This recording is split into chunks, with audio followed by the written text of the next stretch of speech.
Hey guys, thank you so much for tuning in for another video, and thank you to everyone that took the time to give me some feedback on my first video. I really do appreciate the love. And in today's video I wanted to talk about some of my struggles as a mom, or one of my struggles, a particular area where I've struggled as a mom, and that's because a lot of the time as moms, we carry a lot, we carry a big load, and we feel like we can't express it, or feel like we shouldn't express it, or we feel like when we do express it, then we are complaining about our children, and that's definitely not the case.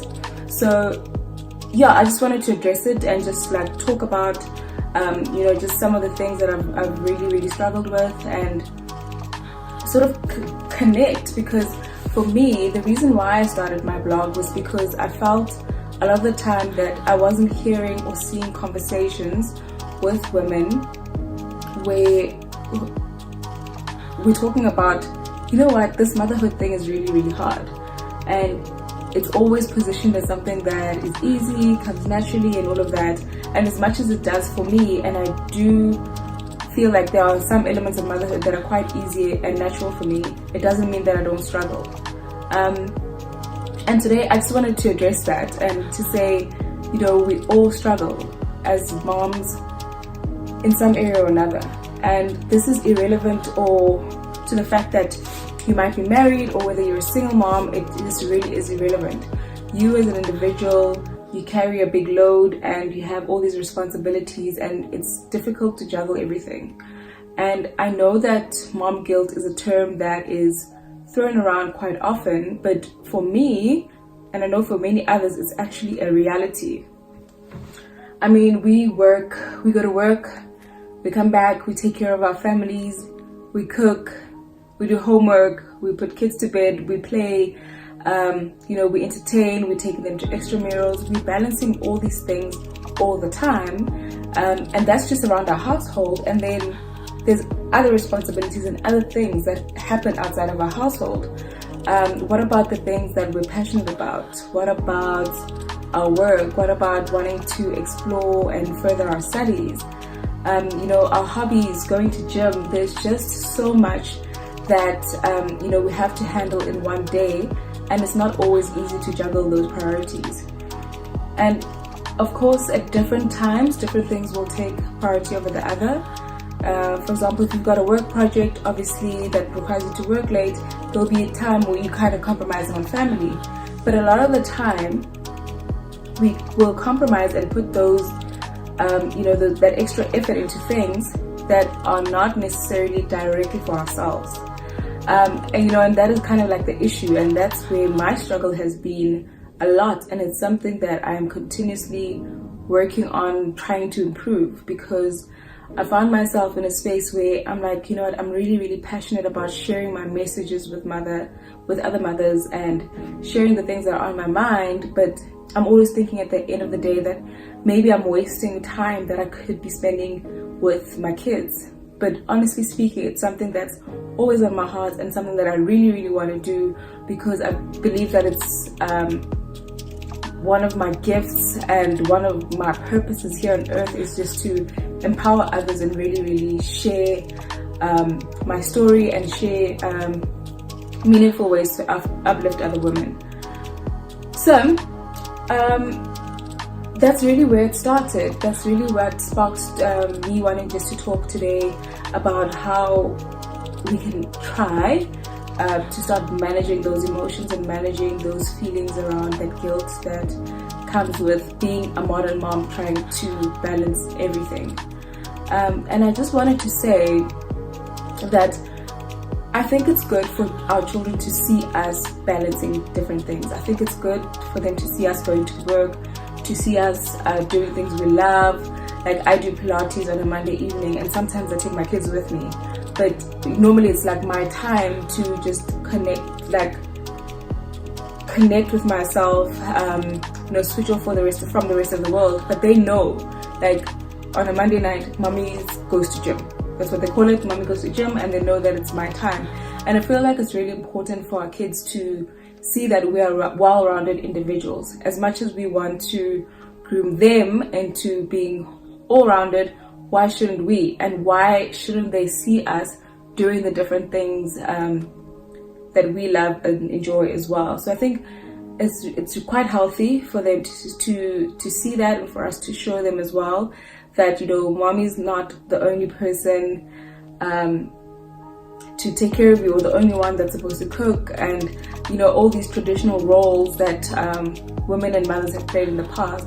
I think it's quite important to see for our children to see us being dynamic, rather, and just for them to see our work ethic, and whether this is in our profession or whether this is just working at an NGO or doing the things that we're passionate about. I think it is so important for children to see mothers as so much more than just nurturers in the home. And for me, I guess my tips and where I'm trying to go at is like, just try and find 30 minutes in a day just to yourself. So I've got a nanny, and I understand that not everyone else does, but once I get home at 5 o'clock or 6 o'clock, my nanny's like time is you know, kind of cut off, and mommy takes over. My kids just want me, and they just, you know, want my attention, want to be with me. So, you know, it's kind of like my nanny can't really assist and be hands-on with that. So I just try and manage it in different ways. So one of the things that I do, for example, I'll try and cook on a Sunday afternoon, so that I've cooked meals for 2 days or 3 days that we can have, and then I know that from Monday to Wednesday I'm at least not rushing home and then trying to cook while they're trying to get my attention, trying to get help with homework, trying to play, and trying to, you know, just connect with me at the end of the day. I find that it just really relieves that pressure preparing. And on the days where I'm really feeling stressed out or tired, I'll explain to them and I'll tell them, you know what, mommy's just had a really bad day. Today can we go to bed early? So at 7:30 I'll just put them in bed, and then I'll read to them, and, you know, trying to get them to sleep by 8 o'clock, so that between 8 and 8:30, where that would usually be the normal bedtime, I'm doing something else that is gonna fill my cup. So like, I've always got a journal next to my bed, so either like just lie in bed, have a little bit of a think, have a cry if I need to, write something out, pray, or just sit in silence, you know, or just catch up with my friends on WhatsApp, whatever the case may be. But I just find that on those days where I'm really desperate for some air and a breather, just putting them to bed like 30 minutes earlier really helps me quite a lot. And then the other thing is that on the weekend, my mom is quite hands-on with them as well. And I know that not everyone has that support system, but you know, if someone offers to help you, whether it's once a month, once a week, or an hour, you know, really take that time to do something that you enjoy, whether it is catching up with a friend for coffee, or writing, or going for a run, or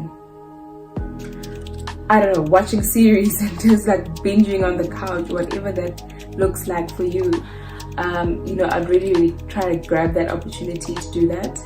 So what I do on my Sunday mornings when my kids are at my mom's house, I normally try to wake up early before my husband wakes up, and I'll go sit outside on my patio.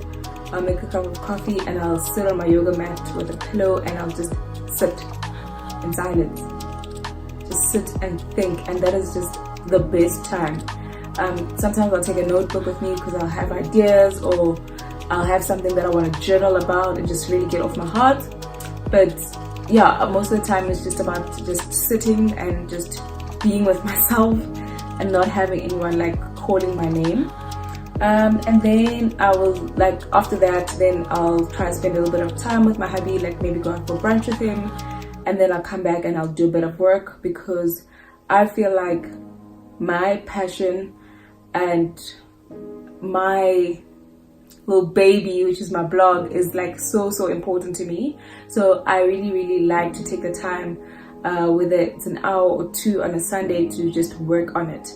And at the end of the day, I can get to my kids at my mom's house, pick them up, and I'm so happy. I'm actually refreshed. I'm looking forward to seeing them, and I just don't have that guilt, and I don't have that feeling of, you know what, I left myself out.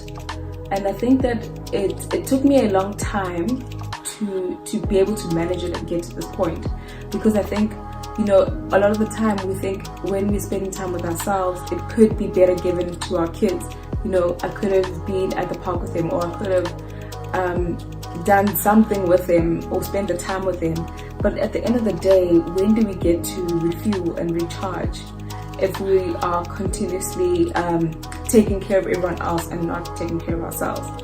So yeah, so what I really wanted to encourage, and I guess the point of this message is that if you're feeling like you're struggling, if you're feeling like you're just really battling just to get to the next point, a lot of the time it's because you're not taking the time for you.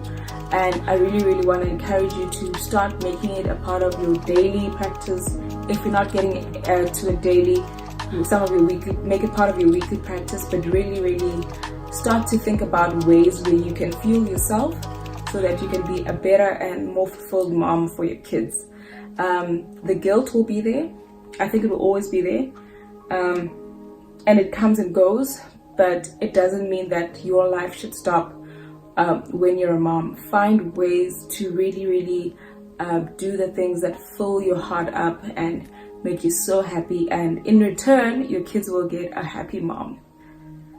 Yeah, so that's all I wanted to say in this episode. I really hope you found it valuable, and for me it's just, like I said, it's about that connection and connecting with women and making women feel like they're not alone, because I may look like motherhood comes easy for me, but there's a lot that I've had to do and a lot of effort I've had to put in to get to a point where I feel like it's okay for me to do certain things for the love of myself and for the love of my family. So have a good week. Thank you so much for tuning in, and I'm looking forward to your feedback, and of course doing more videos with you in the future. Let's connect on the blog and on social media, and thank you so much for liking and subscribing to my channel.